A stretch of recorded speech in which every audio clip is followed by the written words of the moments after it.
Hola hermanos, ¿qué tal? ¿Cómo están? Tengan todos muy buenos días. Qué bueno poder estar nuevamente acá y continuar estudiando la carta de Santiago, una carta que a este punto ha tenido muchos desafíos muy claros, muy prácticos para cada uno de nosotros en lo que se relaciona a evidenciar madurez. Hemos venido aprendiendo lo que significa la madurez espiritual. Y ahora yo creo que es importante quizás reafirmar o ampliar un poquito más esto, porque quizás alguien se pregunta, pero ¿y qué es madurez espiritual? Yo te la resumo de una manera sencilla. Es parecerte al carácter de Jesús. Es tomar la vida como Jesús lo haría, tener una relación con el Padre, que es nuestra referencia perfecta, Jesús. Tener una relación con el Padre, un estilo de vida, de oración como la de Jesús. Las convicciones que tenía Jesús, el conocimiento que tenía Jesús de la palabra misma del Padre, el andar de Jesús. De hecho, la Biblia en varias ocasiones nos hace la invitación a seguir las pisadas de Jesús. Él es el modelo. ¿Quieres ser maduro? Imita a Jesús. ¿Cómo se evidencia esa madurez en nosotros? Con esos rasgos de Jesús en nuestra vida, en nuestro andar. Y ahora vamos al capítulo 2 de Santiago. Vamos a continuar siendo desafiados al respecto, por supuesto. Y de lo que se trata es de que podamos detectar algunas áreas de crecimiento que necesitemos atender para poder seguir creciendo.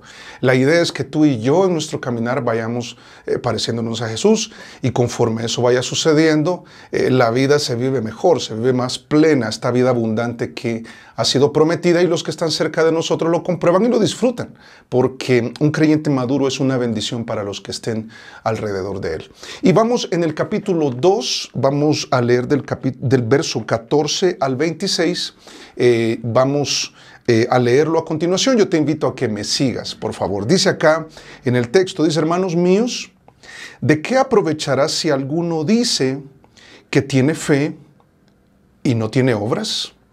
¿Podrá la fe salvarle? Y si un hermano o una hermana están desnudos y tienen necesidad del mantenimiento de cada día, y alguno de vosotros les dice: id en paz, calentaos y saciaos, pero no les dais las cosas que son necesarias para el cuerpo, ¿de qué aprovecha? Así también la fe, si no tiene obras, es muerta en sí misma. Pero alguno dirá: tú tienes fe y yo tengo obras. Muéstrame tu fe sin tus obras y yo te mostraré mi fe por mis obras. ¿Tú crees que Dios es uno? Bien haces. También los demonios creen y tiemblan. Mas ¿quieres saber, hombre vano, que la fe sin obras es muerta? ¿No fue justificado por las obras Abraham vuestro padre cuando ofreció a su hijo Isaac sobre el altar? ¿No ves que la fe actuó juntamente con sus obras y que la fe se perfeccionó por las obras?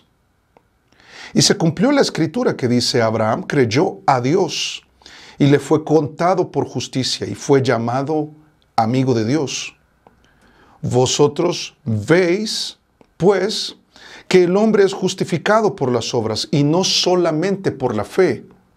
Asimismo también Rahab la ramera no fue justificada por obras cuando recibió a los mensajeros y los envió por otro camino. Porque como el cuerpo sin espíritu está muerto, así también la fe sin obras está muerta. Hemos venido aprendiendo en el capítulo 1 que acerca de la madurez, lo importante que esto es, como te decía inicialmente, y cómo es de importante tener esta madurez en momentos en los que experimentamos diversas pruebas. Y aprendimos que lo que necesitamos es sabiduría para tomar decisiones. Cuando nos enfrentamos a tentaciones, lo que aprendimos, era discernimiento, el saber de dónde procede el bien y procede el mal, y saber frenar este mal, y no caer en la tentación y alcanzar la dicha del verso 12.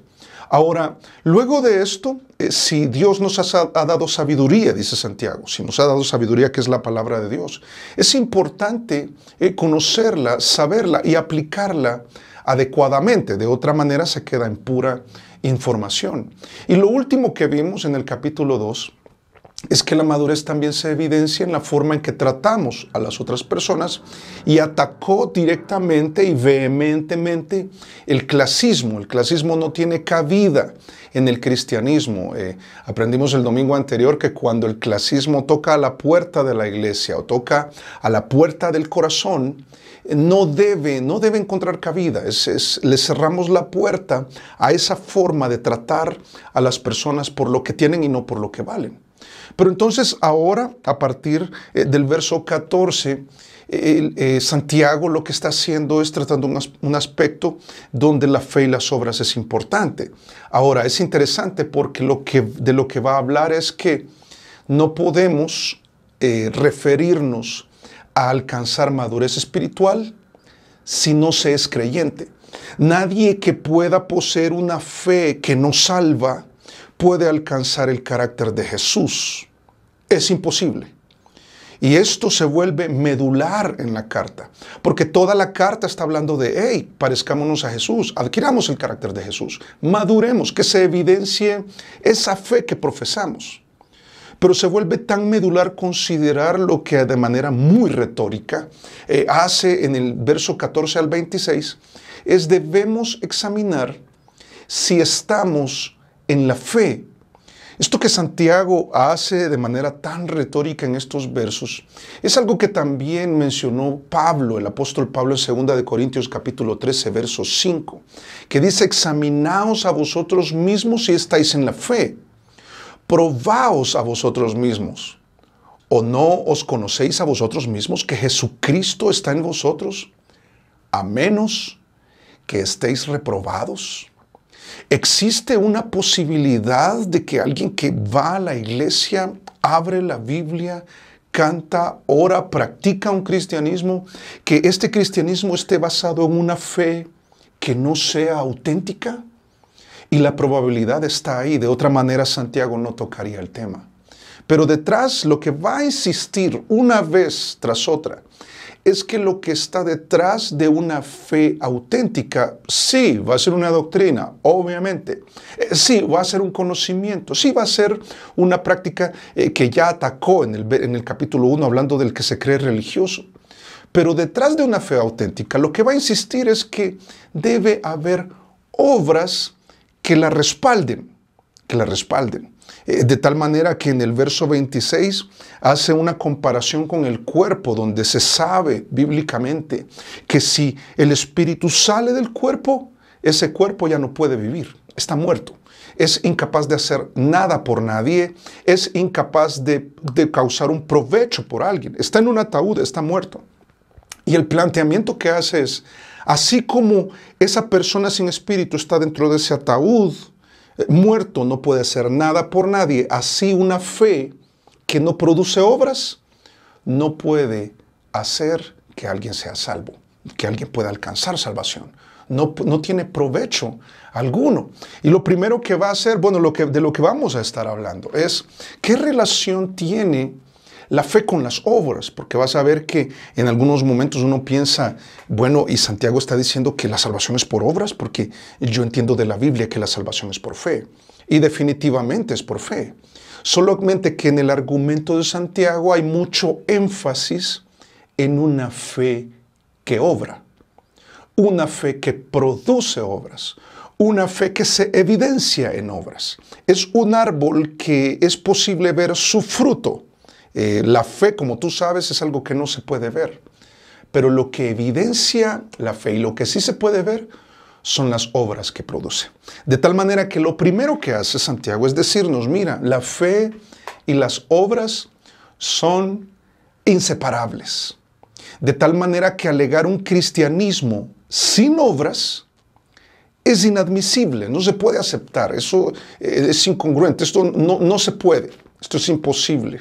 Y dice acá en el verso 14, dice, hermanos míos, dice, ¿de qué aprovechará si alguno dice que tiene fe y no tiene obras? Notas, lo interesante es que está planteando también un caso hipotético, probablemente hay un caso real dentro de la congregación, pero lo primero que hace Santiago es decir, miren, si alguno dice, Si alguno su postura es, si alguien lo que está alegando es que sí, vive un cristianismo, pero no me exijas muchas obras. A mí me cuesta mucho eso, yo no lo logro, yo no le pongo tanta atención a eso, pero yo sí creo en Jesús. Oye, pero mira, todavía te embriagas. Sí, pero yo creo en Jesús. Oye, pero tú te prestas a negocios corruptos. Sí, pero yo soy cristiano, yo voy a una iglesia. El que alega esto, Santiago dice, eso es inadmisible. Dice verso 15. Bueno, termina en el verso 14, dice, ¿podrá la fe salvarle? Y es una pregunta a la que voy a hacer mucha referencia durante toda esta predicación. ¿Podrá esta fe de alguien que alega, yo creo en Jesús, pero no hay unas obras que lo respalden? Esta fe no salva. Dice verso 15. Me refiero a esta fe, esta creencia.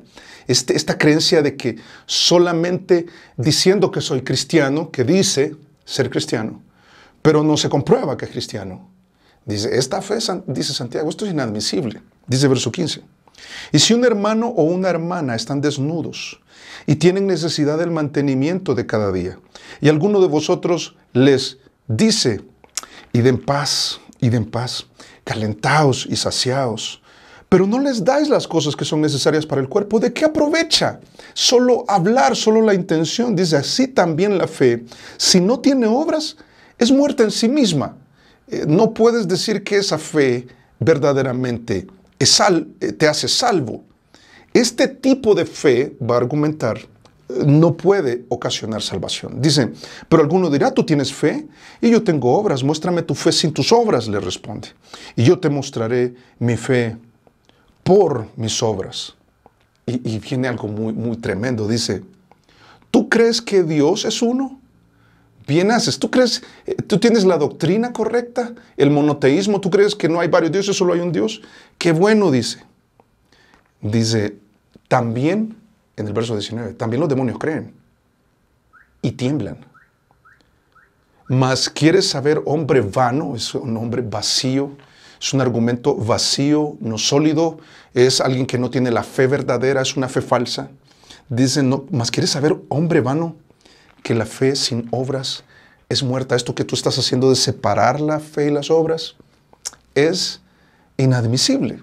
Y lo primero, y él lo que va a hacer, por supuesto, va a refutar 3 planteamientos que debemos revisar cada uno de nosotros, por supuesto. Y cada uno de ellos, Santiago va a asegurar, esta fe, este tipo de fe que alegas, es falsa. Y por cuanto es falsa, no puede producir salvación. No tiene la capacidad de hacerlo. Te estás engañando. Y bueno, en primer lugar, si solamente hay información correcta. Es el tipo de persona que dice yo tengo fe, mira, yo he puesto mi confianza en Jesús. Es que cuando puede ver la persona de Jesús, cuando puede leer la Escritura, cuando escucha una predicación, cuando asimila todo esto de manera intelectual y entonces le hace sentido a tal punto que conecta, por decirlo así, conecta los puntos y entonces la premisa mayor más la premisa menor me hace sacar esta conclusión, hace silogismos en la mente y entonces llegamos al punto de decir, sí, Dios existe, yo creo que Dios es uno. Sí, yo creo que Jesús es el Hijo de Dios. Sí, yo creo que murió por mí. Sí, yo creo que al tercer día, dice la Biblia, que resucitó. Yo creo todo eso. Pero mira, yo tengo la doctrina correcta. Además de esto, yo creo que porque he sido justificado, es decir, que Dios ha perdonado mis pecados, me ha declarado justo y soy un pecador perdonado. Y entonces hago un examen de doctrina bíblica y saco la mejor calificación porque yo sé. Dice Santiago, qué bueno, la doctrina, no entiendas mal, la doctrina es importante, por supuesto, porque las obras que produce la fe deben ser obras que están conectadas con la doctrina correcta. La doctrina correcta produce un andar correcto. El problema es cuando solamente podemos alegar a la doctrina y no a la práctica de esa doctrina. A tal punto que le dice al primero, ¿verdad? ¿De qué aprovecha si alguno dice que tiene fe y no tienes obras? ¿Cómo es que tú tienes tanto conocimiento adquirido? ¿Cómo es que tú puedes tener la doctrina correcta y sigues tratando a tu esposa de la misma manera? Sigues siendo infiel, sigues siendo corrupto, sigues siendo grosero. ¿Cómo es que sigues prestándote para estas mentiras? ¿Por qué mientes innecesariamente? ¿Por qué eres iracundo y estando airado tú maltratas a las otras personas? ¿Por qué? Y haciendo referencia a todo lo aprendido, ¿por qué eres clasista? ¿Por qué menosprecias al pobre? ¿Por qué no aplicas la Biblia? ¿Te acuerdas que aprendimos de ser un hacedor? Si solamente hay información correcta y no hay obras que respalden tu fe, esta fe no salva. Es algo bien tremendo. Y por eso uno piensa, no, pero la doctrina es importante. Y obviamente la doctrina es muy importante, como te repito. Pero entonces le hace un planteamiento a una persona que posiblemente pueda alegar eso. Le dice en Deuteronomio 6:4, le dice, como todo buen judío que conocía esto, ¿verdad? Que le dice, oye Israel, Jehová nuestro Dios, Jehová, uno es. Uno es. Es algo que confirmó Jesús también, ahí en Marcos capítulo 12, verso 29, cuando dice Jesús le respondió, el primer mandamiento de todos es, oye Israel, haciendo referencia a Deuteronomio, el Señor nuestro Dios, el Señor uno es. Para refutarlo, cuando alguien dice yo soy cristiano porque conozco, nada más, no porque practico. Hay una incongruencia entre lo que sabe y lo que practica o lo que no practica. Vas a esto que sabe. Es que los demonios creen de esa manera. No, pero no puede ser. Entonces, ¿pero por qué no son salvos? Porque no pueden obrar en base a eso que saben. Cuando alguien alega que sabe, pero no obra en base a eso que sabe, está en la condición de una fe, por decirlo así, a la creencia de un demonio. Mira cómo lo dice Marcos capítulo 3, verso 11. Dice, los espíritus inmundos, refiriéndose a demonios, al verle a Jesús, dice, se postraban delante de él y daban voces diciendo, tú eres el Hijo de Dios. Mira, qué tremendo, porque los demonios reconocían que Jesús es el Hijo de Dios, algo que los fariseos no querían reconocer. ¿Y qué eran los fariseos? Las personas más religiosas de aquella época.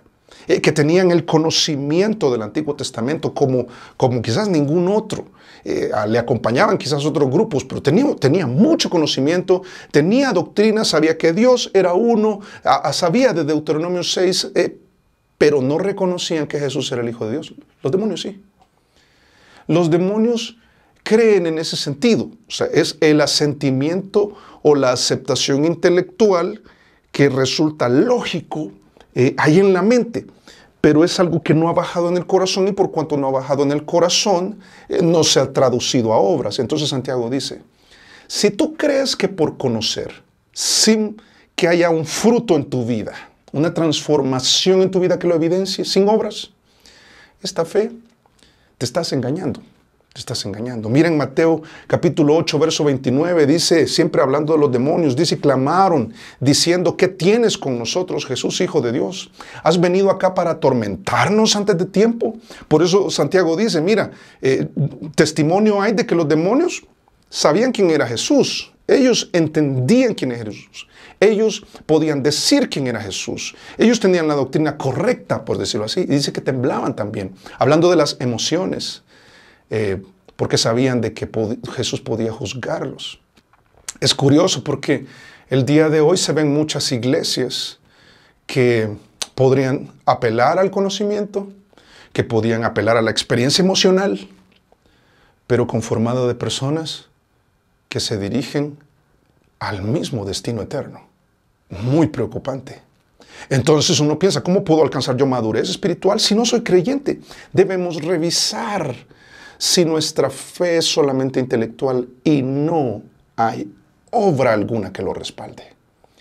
Mira, una fe que solamente ha sido una experiencia intelectual y emocional no salva. Es falsa, es falsa. Lo segundo que hace Santiago es decir, mira, si solamente hay buenas intenciones o intenciones correctas, incluso basadas en la palabra, creo que esa fe, diría Santiago, es falsa. No salva. Porque no se ha traducido a obras. porque la fe y las obras son inseparables, tan inseparables como un cuerpo con su espíritu. Si quitas el espíritu, el cuerpo está muerto. Si quitas las obras, la fe está muerta, no salva. No puede hacer nada por nadie. Y obviamente trata de un caso, creo yo, que por supuesto está refiriéndose, y hay un contexto para ello, de una persona que está en necesidad. Probablemente está también pensando, o muy seguramente está pensando, en lo que ya expuso en los primeros 13 versos del capítulo 2, cuando les decimos no al clasismo, y entonces si ustedes ven a algún pobre y le dicen no lo atienden bien, dice Santiago, entonces no están cumpliendo la ley suprema. Si quieres revisar esto en la predicación anterior, ahí está más explicado. La ley suprema es la ley del amor al prójimo como a uno mismo.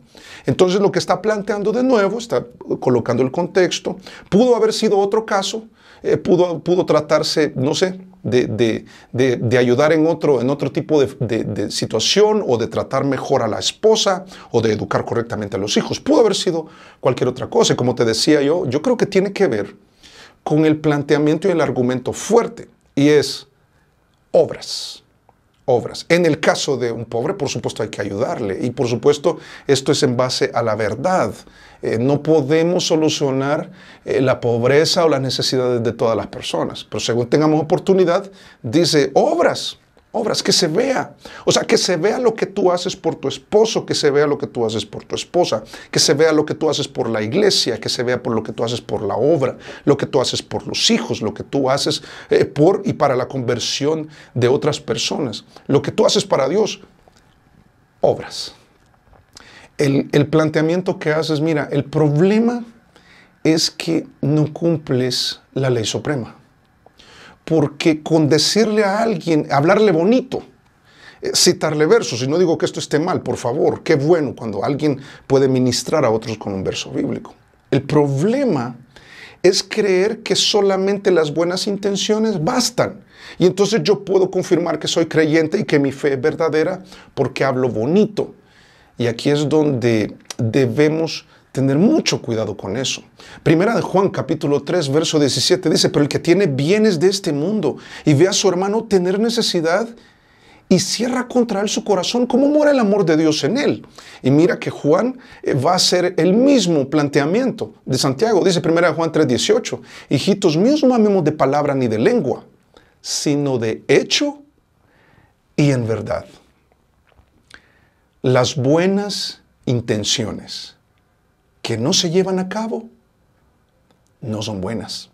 No, mire, pero yo tengo la doctrina correcta, hermano, y en base a esta doctrina yo le deseo bien, Dios te bendiga.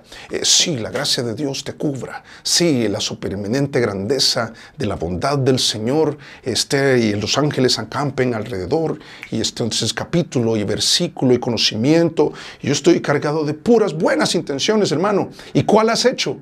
Ninguna. Es que hasta ahí no, porque el compromiso no me incomoda. Ante esa situación, Santiago dice, la doctrina correcta, sin obras, con las intenciones correctas, sin obras, es la fe de un demonio. Nada cambia. Probablemente debes que revisar que tu fe no salva. Si tú crees eso, si el planteamiento inicial del verso 14, si tú lo que alegas es eso, entiende, no eres salvo. Es muy fuerte, donde cada uno, por supuesto, debe examinarse al respecto. Y lo último es cualquiera persona que diría, no, mira, ¿sabes qué? Es que la forma en que tú piensas y que interpretas la Biblia es diferente a la que yo hago, y entonces, ¿sabes que hasta a esta persona lo que le dice es, en el verso 18, dice, pero alguno dirá, para defenderse, ¿verdad? No, tú tienes fe y yo tengo obras. Es que, sabes, todos los caminos van a Dios, pero la forma es diferente de cada uno. Santiago dice, no, de ninguna manera. O sea, si tú lo que quieres es decirme de que solamente con obras eres salvo, no eres salvo. Esa fe, esa creencia, no te salva si solamente se hacen obras. Entonces le dice, muéstrame tu fe sin tus obras, no vas a poder. ¿Cómo es eso, verdad? Y yo te mostraré mi fe por mis obras. Otra vez, son inseparables. En este caso yo creo que Santiago refuta el judaísmo, esta creencia que por el cumplimiento de la ley uno puede ser salvo. Y toda la Biblia, el Nuevo Testamento, muchos versos que hablan de que no puede ser justificado por las obras de la ley. Uno de ellos es Gálatas, capítulo 2, verso 16, dice, sabiendo que el hombre no es justificado por las obras de la ley, sino por la fe de Jesucristo. Que el planteamiento de Santiago es, no es que solamente cumpliendo las obras vas a ser salvo, necesitas tener fe. La fe en nuestro Señor Jesucristo. Y esta fe en nuestro Señor Jesucristo lo que va a suceder es que va a producir obras. Pero aquí las obras no es para ser salvo, es porque eres salvo. Y esto lo cambia todo. Y sigo en Gálatas 2:16, dice, nosotros también hemos creído en Jesucristo para ser justificados, declarados justos, ¿verdad? Por la fe de Cristo y no por las obras de la ley. Por cuanto por las obras de la ley nadie será justificado. Está diciendo, no. Si crees que es por las obras, esa fe no te salva, esa creencia no te salva. Es por fe, pero es una fe que yo, dice Santiago, yo te puedo mostrar por mis obras. Dicho de otra manera, la fe que salva, obra. La fe de alguien que no obra, esa fe o esa creencia no salva. Y es que confirma la fe y las obras van juntas. Si las separas, esa creencia, esa fe es muerta.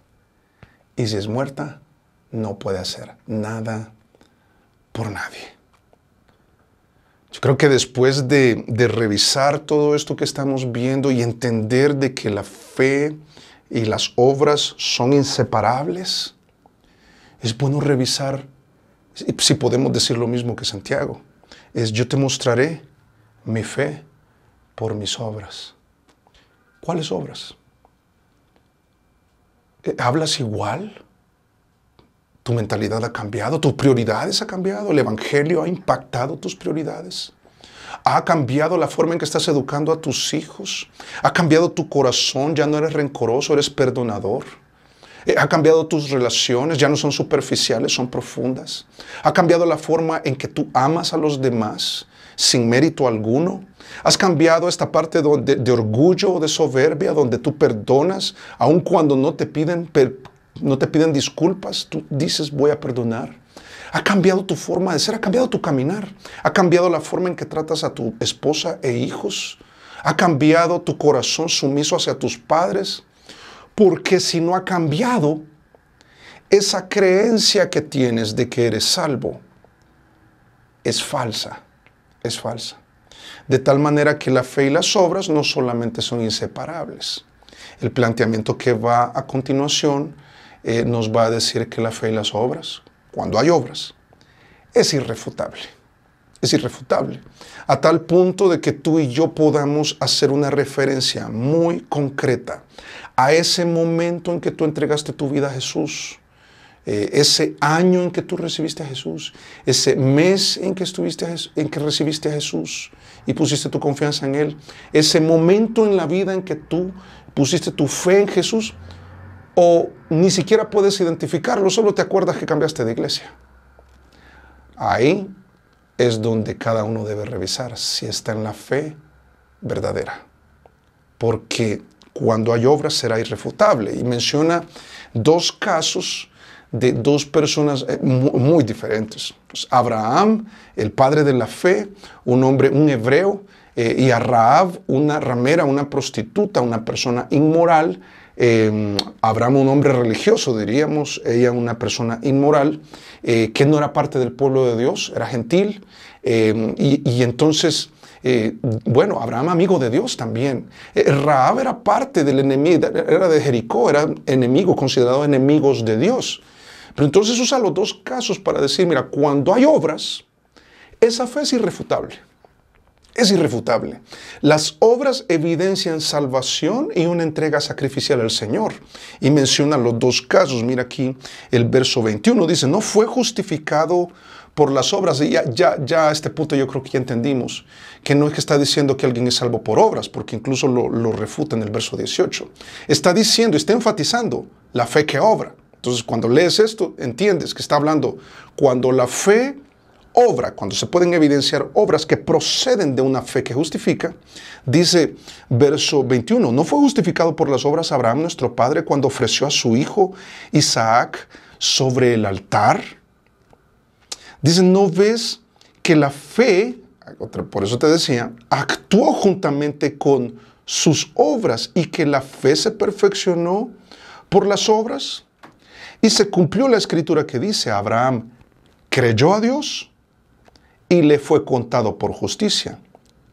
Y por esta fe, dice, fue llamado amigo de Dios. Lo primero que vemos de inmediato es que esta fe es provechosa, es una fe viva, es dinámica, produce en aquel que posee esta fe la capacidad de hacer algo, produce algo, germina, crece, da fruto y se evidencia y es irrefutable.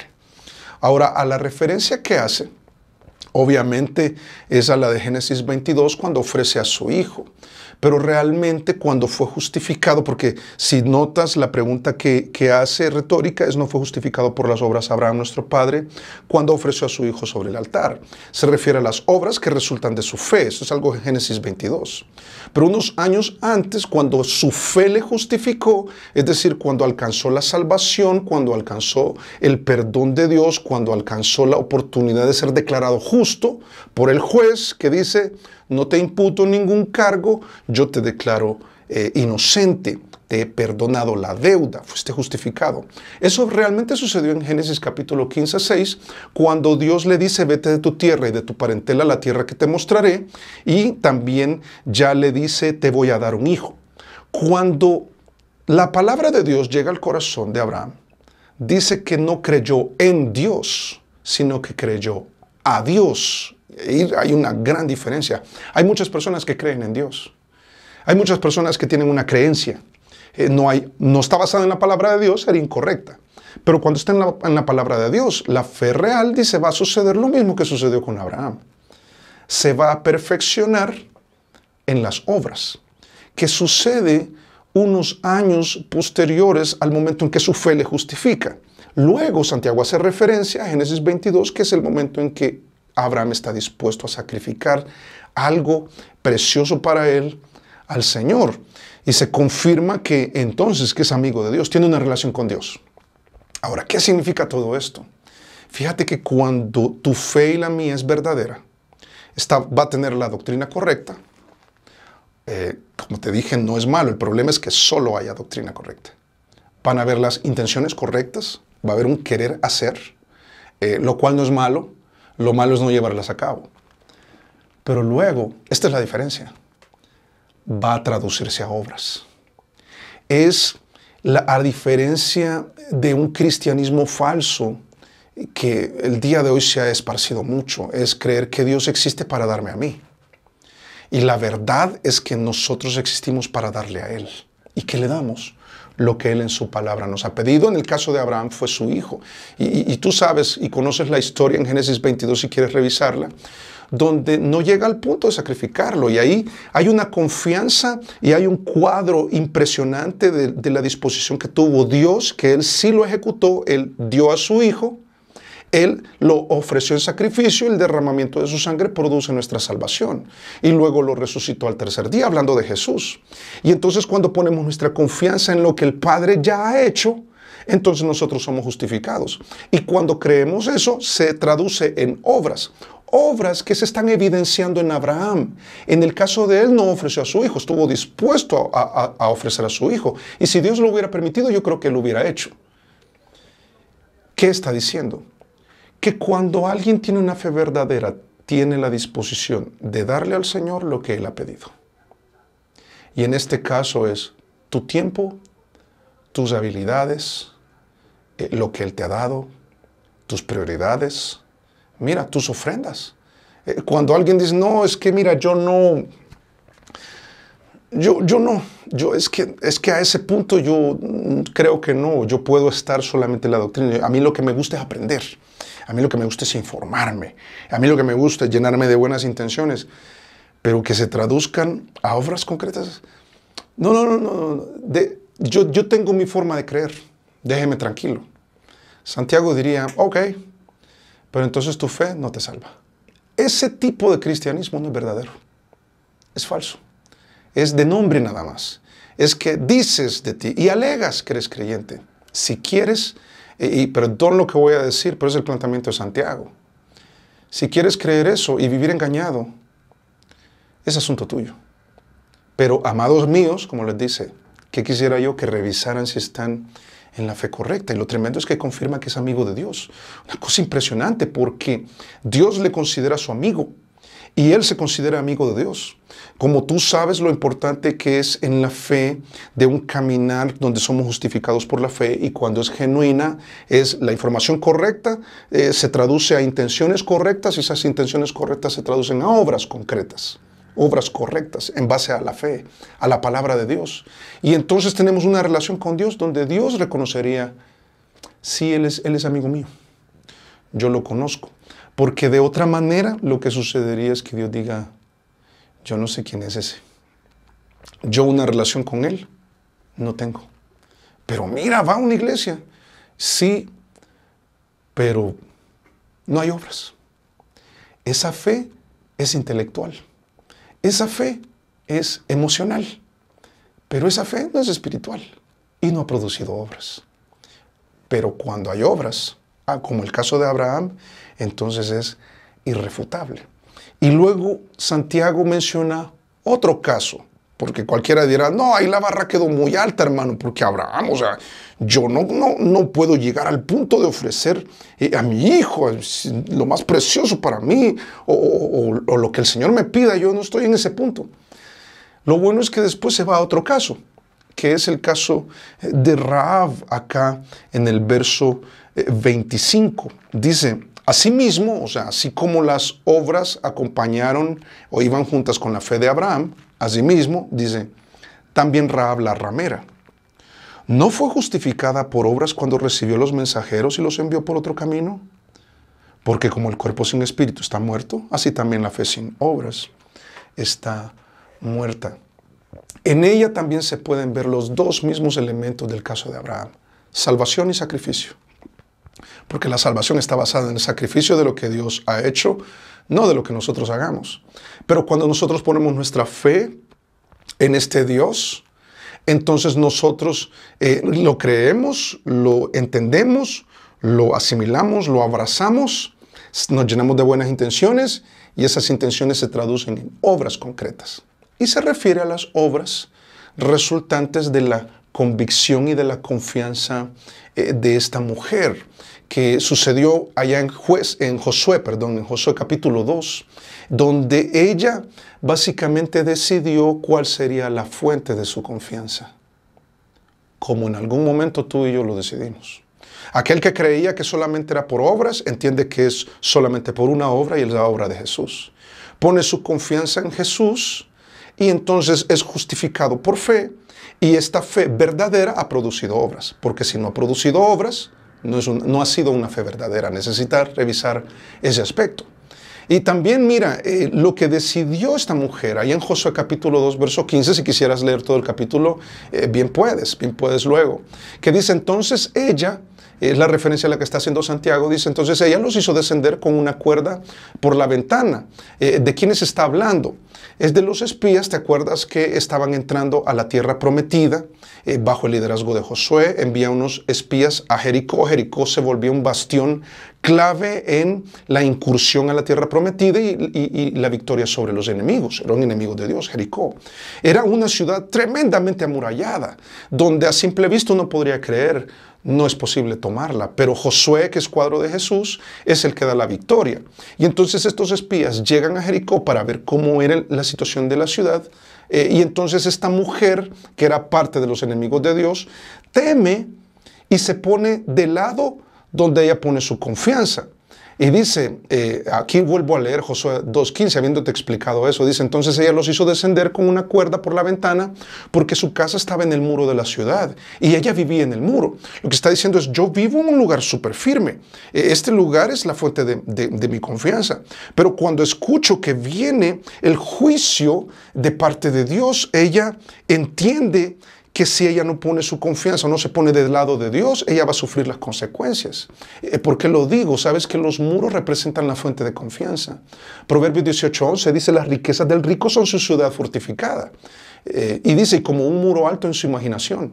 ¿Sabes que las personas en lo que más confían el día de hoy es en las riquezas? De hecho, Jesús dijo que solo podemos servir a uno de dos, o a Dios o a las riquezas. ¿Dónde está tu fuente de confianza? En otros casos, por supuesto, hay personas que dicen, no, yo no pongo mi fuente de confianza en las riquezas, yo lo pongo en mi religión. Es que mire en la que yo nací. No, mire, es la que yo entiendo, es la que yo asumo, es la que yo compruebo, pero obras, no, obras no. Confirmación bíblica de lo que crees. No, yo creo más esta doctrina que la Biblia. La Biblia es la que determina la fe. Pero lo tremendo es que esta mujer, entendiendo esto, dice, yo no voy a confiar en estos muros. Estos muros van a caer. El juicio de Dios viene y yo lo que necesito es tener fe en este Dios que va a vencer.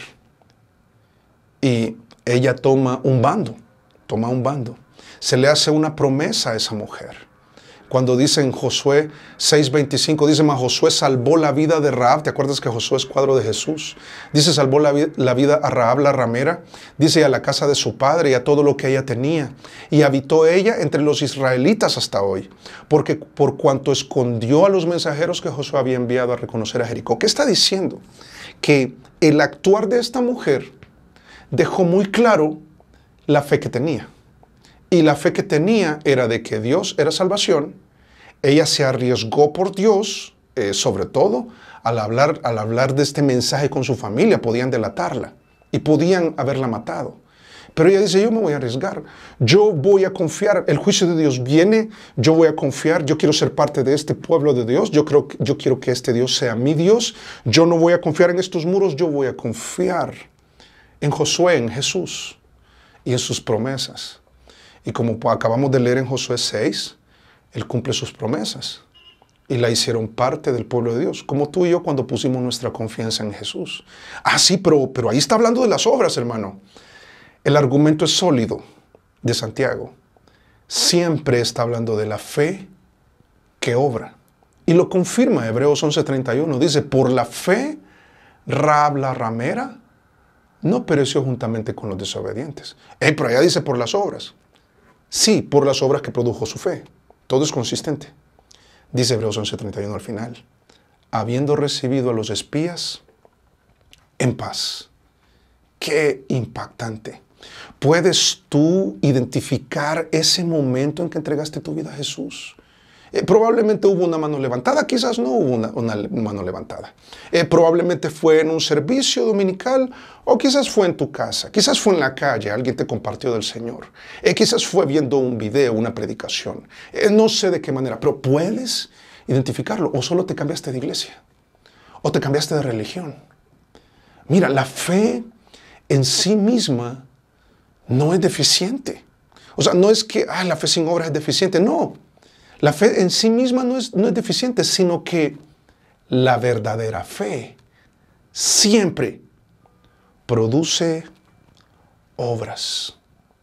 Y yo espero mis amados hermanos, haciendo la misma referencia de Santiago, que ahora que cerramos esta parte, sirva para dos cosas. Uno, para que tú digas, soy salvo, porque sí puedo hacerlo.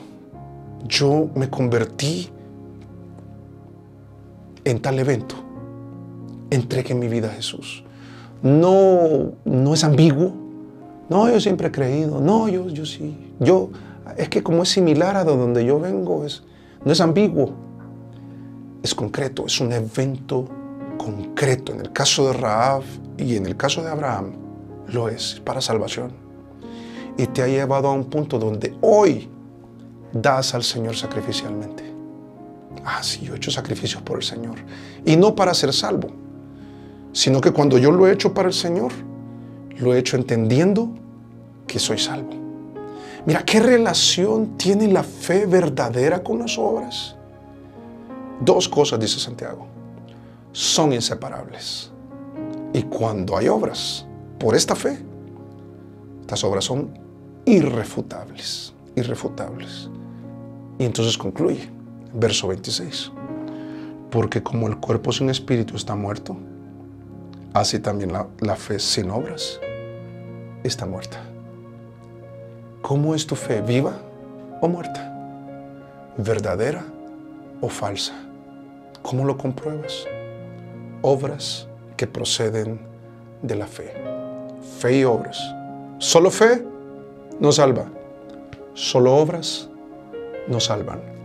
Pero cuando la fe produce obras, esa fe sí salva. Vamos a orar. Señor, te agradecemos porque tu palabra es poderosa, es impactante, Señor, es clara, son argumentos sólidos, Señor. Y ahora que podemos tener este texto para examinarnos en la fe, no a otro, sino a nosotros mismos, Señor. Yo te pido que tú obres en nuestro corazón de manera que podamos dos cosas, Señor. O confirmar que eres verdadera sin autoengañarnos.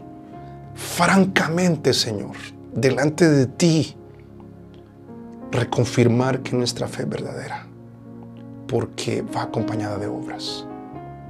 No ha habido solo fe, no ha habido solo obras, ha habido una fe que obra.